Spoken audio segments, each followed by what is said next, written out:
ആ ഈ തോട്ടക്കാരനോട് ചോദിച്ചോക്കെ ഇയാളെന്തേ മഴയത്ത് നനച്ചോണ്ടിരിക്കുന്നു കേട്ടോ കേട്ടോ. ഇവിടെ 2 ആണുങ്ങളും 2 പെണ്ണുങ്ങളും മാത്രമേ ഉള്ളൂ. അതിന് ഞാൻ സെൻസസ് എടുക്കാൻ വന്നതല്ല. ഈ സുമതിയുടെ വീട് എവിടെ ചേട്ടാ? സുമതിയുടെ വീടാണോ? സുമതിയുടെ വീടേ ഒരു കാര്യം ചെയ്തേക്ക്. സുമതിയുടെ വീടില്ലേ?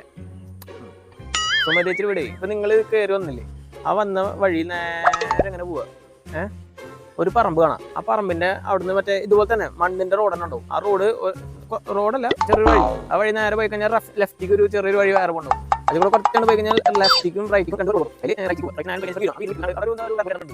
അവർക്ക് ഒരു സൈഡിൽ കൂടെ പോയി കഴിഞ്ഞിട്ടുണ്ടെങ്കിൽ ഒരു മതിൽ കാണാം. ആ മതിലാണ്ട് ചാടി കഴിഞ്ഞിട്ടുണ്ടെങ്കിൽ മതിൽ ചാടാനാ? മതിൽ ചാടാൻ മേടിക്കുന്നുണ്ട്. അതിന്റെ അവിടെ ഈ ഇതുപോലത്തെ ഹോളോബീസ് ഒക്കെ വെച്ചിട്ടുണ്ട്, ഒരു പരി മേടിക്കുന്നത്.